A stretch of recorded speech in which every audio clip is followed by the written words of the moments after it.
Hello and welcome to the She Reads Romance Books podcast, the ultimate show for romance book lovers looking for the best books worth reading. I'm your host, Leslie Murphy, and in each short episode, I share my favorite book list of recommendations so you know exactly what to add to your must-read list. Join me as I explore the romance genre and have fun collecting book boyfriends along the way, because life is better with a love story. Hello, readers. Thanks for tuning in to the She Reads Romance Books podcast. Today, I am so excited to talk with my special guest who has a new romance book that will be releasing very soon that I cannot wait to learn more about. Plus, this month, she is gifting members of the She Reads Romance Books book club a free ebook copy of her sizzling romance, The Not-Outcast. Here to tell us about these books and more is New York Times bestselling author Tijan. So welcome. Hi. Thanks for having me. Absolutely. I'm so excited to have you on the show because you are such a favorite romance author for so many of my listeners. I really wanted to hear about your upcoming release, A Captive Situation. But before we get there, I was hoping that you might be able to share a bit about your story to becoming a Wall Street Journal, New York Times, and USA Today bestselling author, which is amazing with so many titles under your belt. So I'm curious, did you always want to be a romance author? Sort of take us back to the beginning, if you would. No, I didn't even think about writing. I've always been a huge reader. So I just read everything. My sister gave me, I used to be obsessed with reading anything about Native Americans. That was my first obsession. And then my sister gifted me teen Harlequin, I think, romance book when I was in 5th grade or something. And then it was all about romance after that. Thank you, Harlequin teen, right? Yeah. And I still remember, I don't have that paperback anymore. I think it's in storage in my parents' shed, which I'm pretty sure is haunted. So I'm scared to go back there and take the book. And I'll probably die of an allergy attack or something. It's called Wrong Way Romance. Awesome. Oh my gosh. Yeah. What was the set? Do you remember? They have a car accident thing or something, or they hit their cars or something, and then they have to do this fake dating thing. I really want to read it. It's important for you to go back to the beginning. I think I talked about it in another interview. Yeah, I talked about another interview, and I was searching it. I think a reader sent me the link to you can't buy it on digital. It was that long ago, and then a reader sent me. They're here, you can buy it on paperback again. It's $100. So I was I don't know if I'm willing to spend that much money, but I mean, maybe You'd rather brave the haunted shed. I might. Well, at this point though, I would probably die of an allergy attack because it's so dusty back there. So true. We don't want that to happen because we need you to keep writing. Yeah. So. But it's so fun to think back. So you were a big reader, and then this book is what did it for you to say, hey, I think I can do this? No. How I got into writing was that I always had these people in my head, and I would just envision their world and daydream about them, and it just kind of lasted until all the way through the end of college, and then I was at my parents'. My dog's gonna cough a second. Okay, at the end of after college, I was at my parents' lake cabin. It was supposed to be just a vacation by myself. And then I just felt I was going to go crazy if I didn't, my skin felt it was crawling. I had to get these people out of my head. So I booted up my dad's super old computer. It was so old. It's it was yellow. And I had no idea if it would even work, but it did. And then I just started writing. And that was the first time something's ever really clicked. Where I was oh, okay, so this is what I'm supposed to do. Whether I make money off of it or not, this sort of. But I didn't pay attention to my English classes in high school and college. I was not very good at academic. There's fiction and creative writing is very different from academic writing. And I was told that I was not very good at it. being a writer was like never in my head, but never in my thought or whatever. But my mom, like after the fact, way after the fact, she was like, "Oh, that's right. You did do really good in like there was some class in sixth grade where like I wrote this story about my grandpa, and apparently it caught my teacher's attention.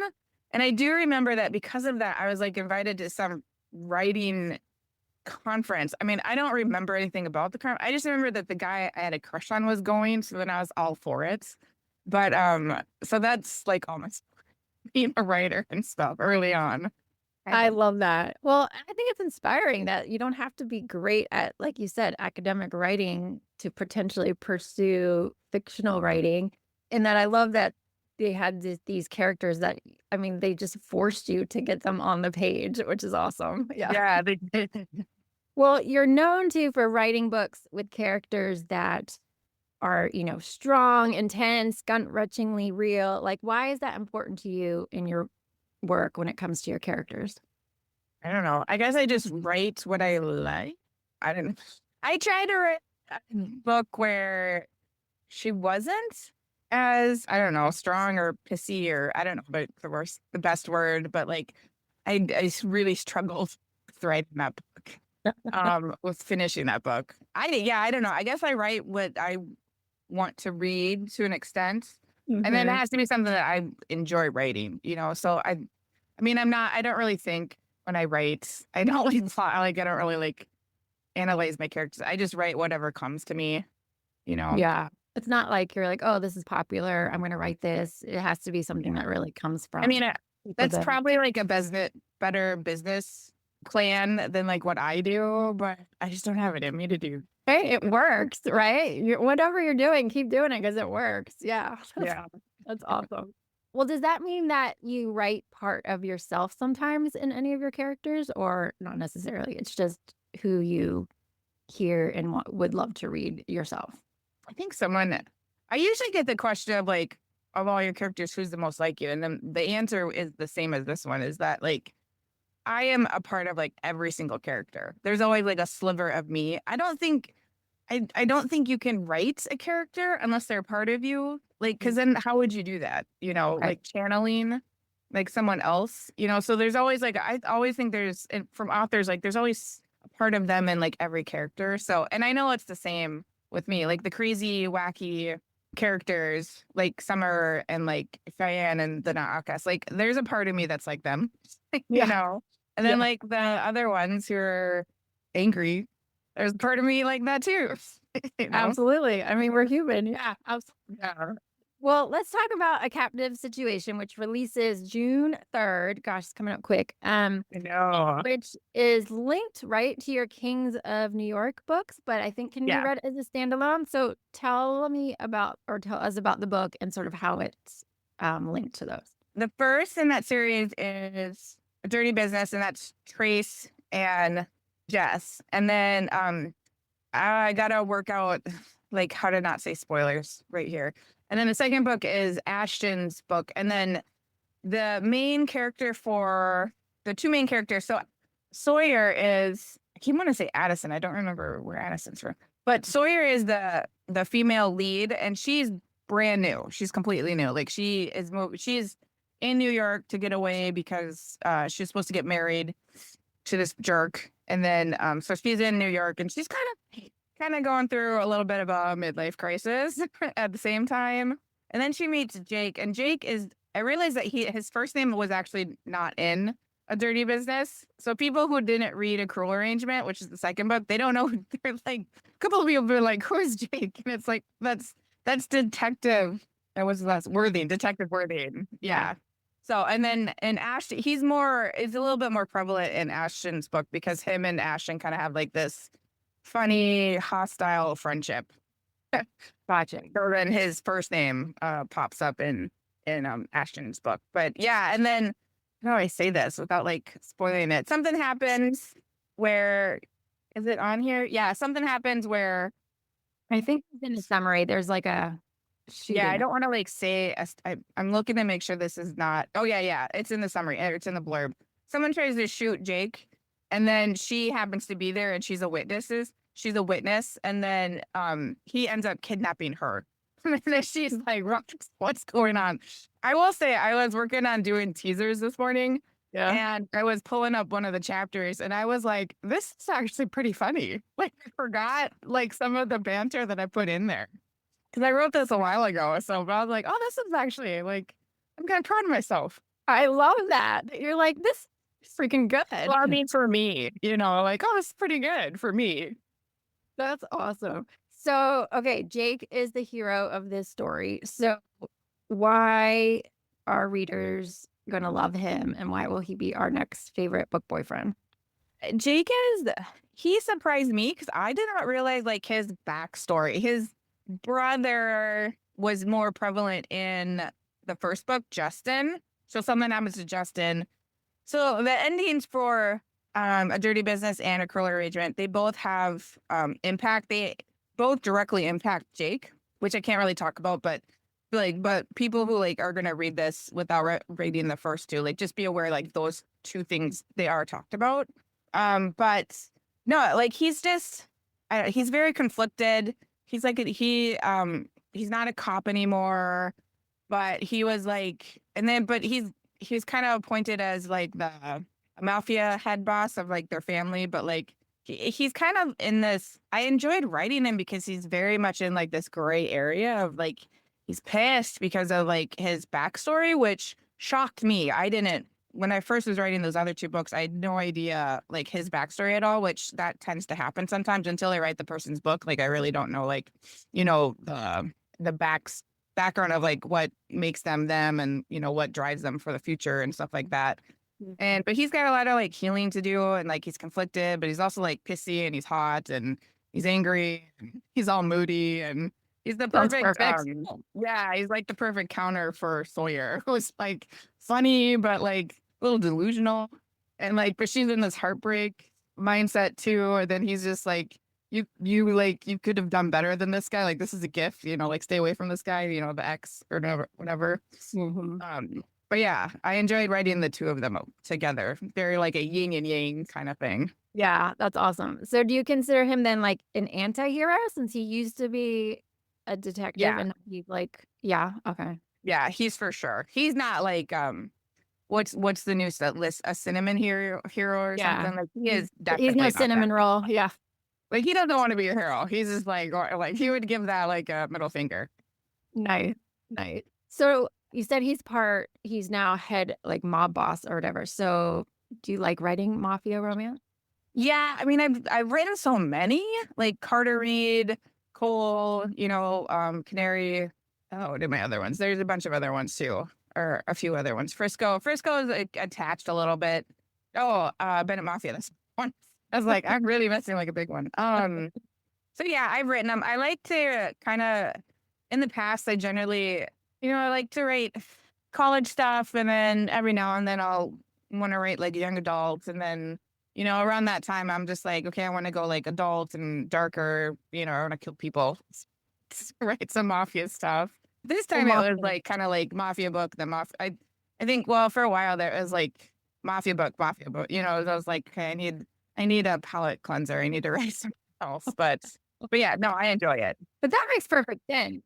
Yeah, to mix the dark, like you said, and angsty, then mafia just sounds like the perfect setup for all of that stuff. Yeah. Yeah. Yeah. Yeah. Nice.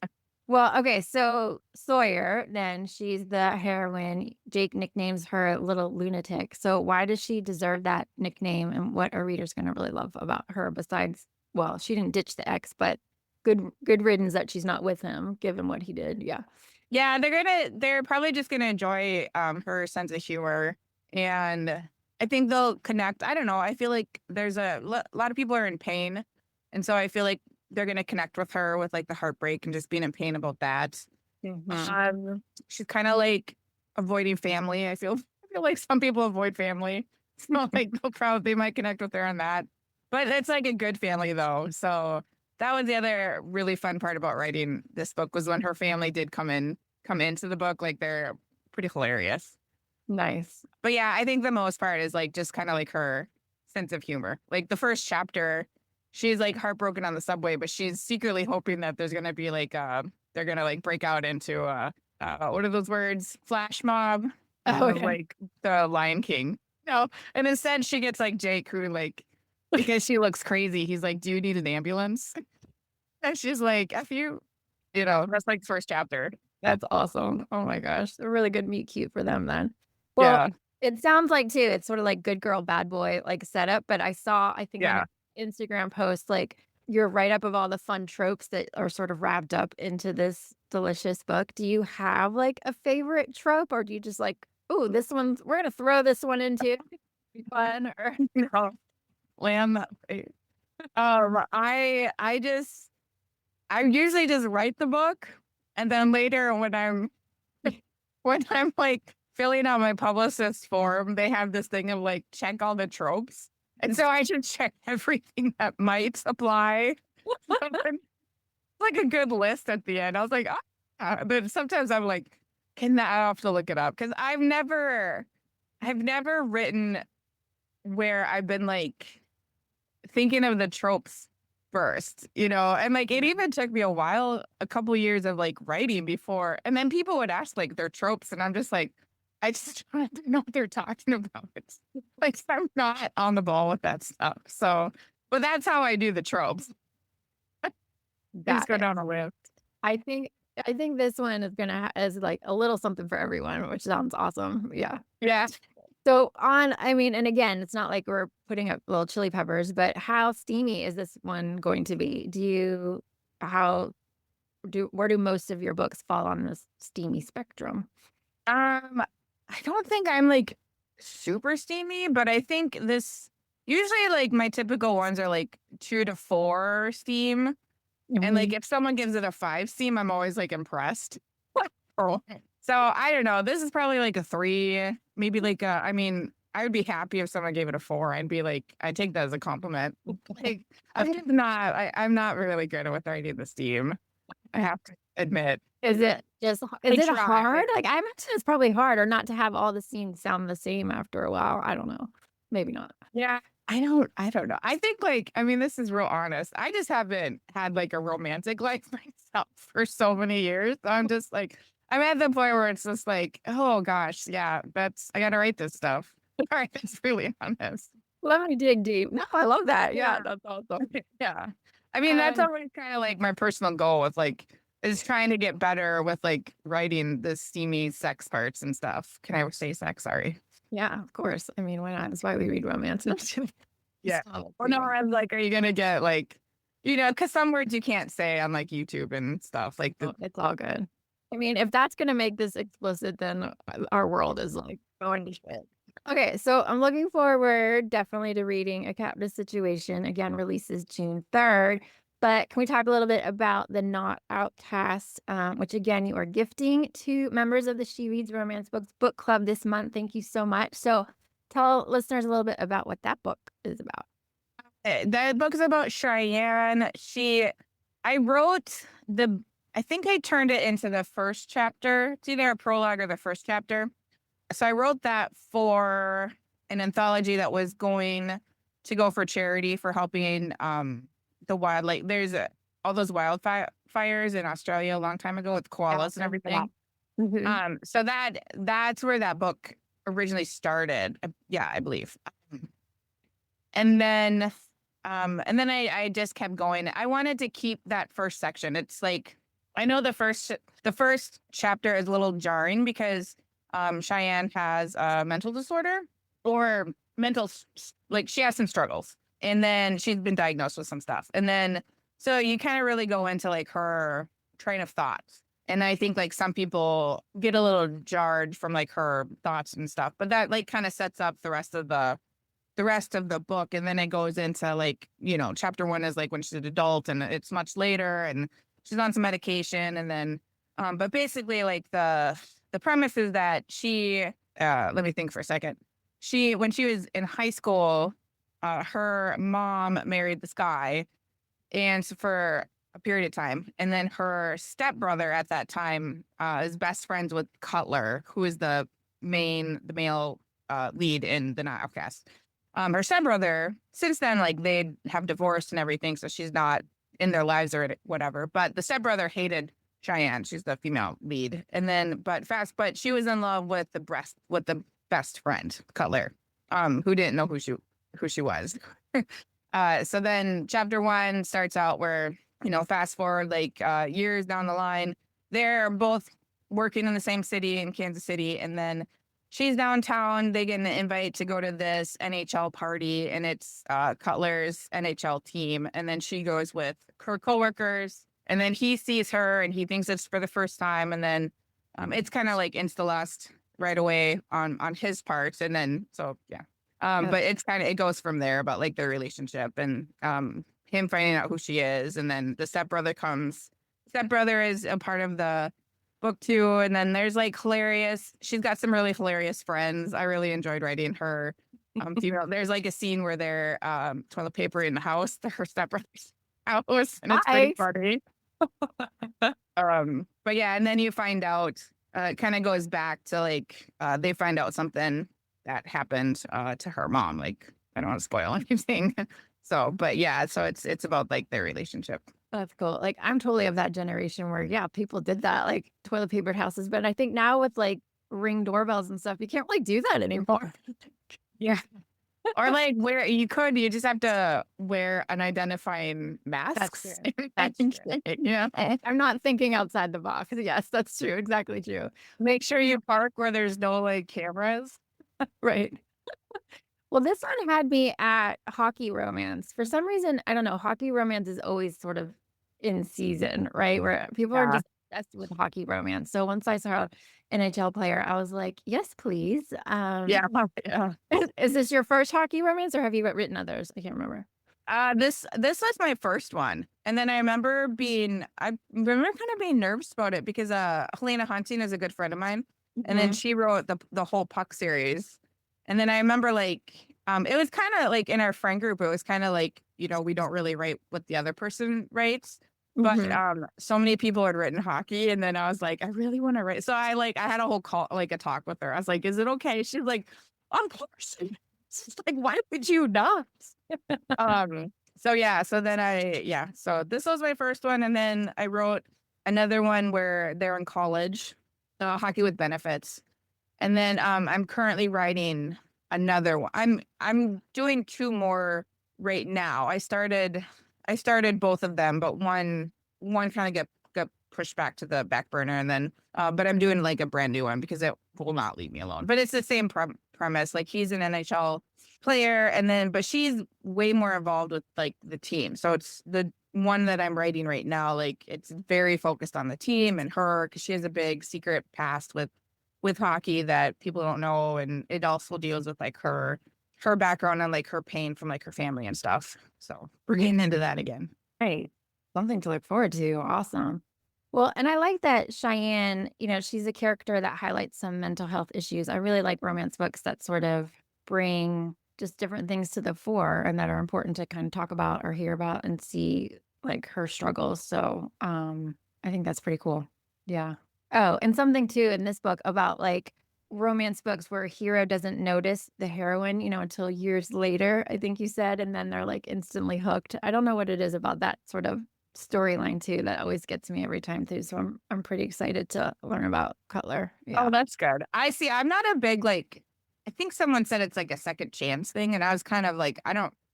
I always thought second chances like where they had like a previous Right. relationship. So I'm kind of like, yeah. But yeah, no, going back to the other stuff, like I enjoy writing about like mental health stuff just because like that's my background. I have a psych degree, and then I went to grad school for that stuff too. So I'm able to kind of like lean into that area a little bit more. So I enjoy writing that stuff. Yeah, that's awesome. Can you say what she is struggling with in the book, or does that give a spoiler? She has, well, yeah, I don't say it in the book, but she has, it would either be like ADHD or ADD. I'm not sure on like that definitive like Yeah. distinction, but yeah, it's that. Nice. Love it. Well, thank you again for gifting the Not Outcast to members of the book club. If listeners are not a member, they should join today so that they can instantly download that book to fall for Cheyenne and Cutler. But after a captive situation releases, you mentioned you working on a couple of things, and it sounds like you have a bunch of different books going at one time. Is that typically how you write? Like, what's your process like? Yeah. Yeah. I don't I have I have a very long list of books that I want to write, and then I have another long list of books that like readers are expecting from me. So it's kind of like I get all It overwhelmed. I they don't always gel.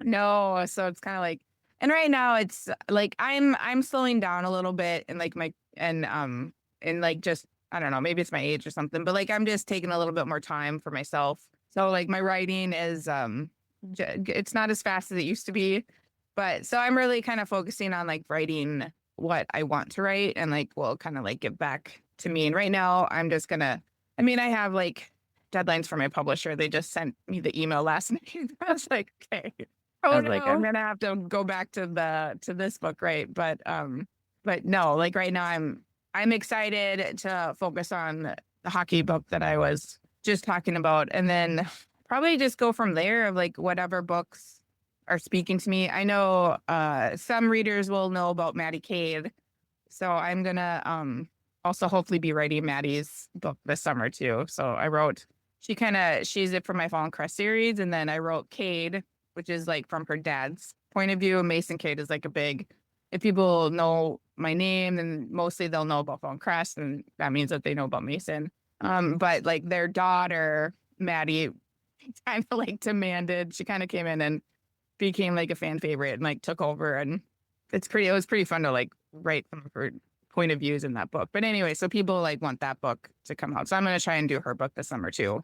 Nice. And did I see Did I answer your question? Yeah, no, had totally, such a and I think long-winded answer. no, it's all good. I think I also saw on your website, did I read it correctly that you're trying, romantasy too? I mean, that seems all the rage these days too, and Yeah. oh my gosh. Can you Yeah, those are the books that like I want to get into, and then I just keep getting pulled back to the other ones. But yeah, I have a psychic tracker book that I want to also finish. Okay, I'll probably try to finish my hockey book, and then I'll probably go into the psychic tracker because I have written 30K in that book, and like get Wow. that one done. So I can do that one. I'll focus on that one and then do Maddie's book. But yeah, I do. I have a couple other books, like a dragon book in there, and then also a galactic Oh my gosh. trilogy.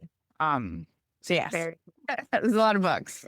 That's awesome. Yeah. Well, I think it's probably maybe, and I could be wrong, I'm not an author, but a good problem to have where you have all these ideas that are just wanting to be written versus like not finding any inspiration of what to write next. I'm not like that. I know people when the typical thing is like they find out you're a writer, then they're always like, well, if you need ideas, and then they want to tell me their story. I'm just like, no, that's not my problem. My problem is not having ideas. Or I Yeah. mean, yeah, the other way. Well, you mentioned like your author besties, because I imagine like writing is, as you said, it's like a really maybe lonely or like at least insular process. But do you Yeah. like connect with other authors like at times, or I don't know, what is the author world like in terms of forming friendships or getting advice or any of that stuff? I mean, I've been doing this for like at least making money where I can do this to support myself. So that's my definition of being successful. I've been doing this for like 10 years now, over 10 years. So I think I'm kind of like on the spectrum where I'm like a little bit outdated a little bit. So I don't really know the currents right now, but I know like when I was starting out, like everyone was on Facebook, and then you meet people from like author Facebook groups, and then or you go to like book signings and then you meet them that way. Or like, just, this person's friends with, and then you get to know people and like maybe projects or something like that. So yeah, so that I guess that's kind of how I met some of my like really good friends, and then yeah, seeing them when you do like book signing somewhere, or kind of how it goes for me at least. I Yeah. don't really know like how they do it now. But I imagine it's nice to have someone else who like gets it, right? Or is in the thick of it at times like you are. Oh yeah, they understand. Mhm. I wanted to vent about a problem that I had, but it's also like a problem where it's like a good problem. So it's kind of like you would rather have this problem to vent about than like not have it. So it's kind of like a double-edged sword. So then I was like, well, who can I vent about this that I'm not Right. gonna come off like a jerk, So Yeah. and then I Yeah. ended up like usually what I do, like I do a voice thing where I vent out the problem to the person. And then by the end of it, I'm good. I don't even need their feedback. So I never send it to them. That's So a now I have great friends. I was like, yeah, strategy. I was I love telling you about that. that. Yeah. They're like, no, what are you talking about? I was like, oh, I never sent that. I forgot. That's awesome. I'm gonna have to like take that and use it for myself. Yeah. Yeah. That's really cool. Well, are you, I mean, between all of like the big projects that you're juggling, then are you a big reader still as well of Oh romance? yeah, I'm a huge yeah. For a while I was you I think every author kind of loses their ability to like enjoy reading, but Mhm. I'm on the opposite. Like I think last year I started reading and I'm not like stopped, but I'm very much into reading gay romance right now. Like I'm obsessed with it. Yeah. So, Have you read any good ones or who you like yeah, I was just reading this when I was waiting to do the interview. Let me pull it up. I have my Kindle right here. I think it's all for the, no, that's not it. But first, it's called The Foxhole Court by Nora Sakovic. Okay. It's like a 5-book series. I'm obsessed. Yeah. Obsessed. Yeah. The romance doesn't start until book 3. It's not steamy, but like the storyline. Oh, I'm obsessed with it. So I think she has a 6th book coming out. I'm just assuming. So I'm just like, I'm very excited. And they're super cheap, like 99 cents. Is it like a fantasy? I can't tell from the title, or is it like contemporary? It's she created her own world and she created like her own sport for the book, Oh, if that makes cool. sense. Yeah. So So how do you then find books that you want to read? Like I'm just curious. I I mean, just look like I usually just go on like Kindle and like we'll look up like yeah. I was in a big phase for like hockey romance, and then you just kind of like go through like all of those. Oh So yes. lots of them. I like Riley Hart. I was in my hockey phase too. There's Yeah. do you have any then like go-to authors that you like to read as well then? Or For books or like for just or any? anything. Yeah. Oh, Jane Washington is a big one for me. Deborah Anastasia and Deb's a good friend of mine too. But yeah, Okay. Riley Hart is a new favorite. Hmm. Oh, these, I don't know like this author, but she wrote these 2 books, A.L. Hurd, Hockey Boys, BOIS, and then the Trade Deadline. And those are both really good. Oh, okay, cool. The Hockey Boys one it's not like super steamy, but it's hilarious. Like it's really funny. I love books that make me laugh out loud because I think that's a real Yeah. skill. I mean, it's one thing I mean, what you do, I'm like bow down to like author gods. I can't believe you do what you do. But for someone to then write really great banter that makes me laugh out loud, I'm just like, oh, chef kiss, like so good. Yeah. Rachel Reed, Reid. She has a good series. And then she has the Unraveled, what's the Heated Rivalry. So there's a character in there and he does that. He's hilarious. Oh my gosh, I So love two of the that book. books are from them. Yeah. You have to read the follow-up to that too. It's really good. Actually, Right. because it has really good mental health representation in the second one. Which one?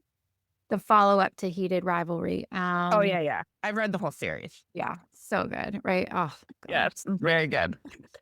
Oh, well, thanks for those suggestions. That's awesome. After I read Captive Situation and the Not Outcast, I will circle back to these for sure. Yeah.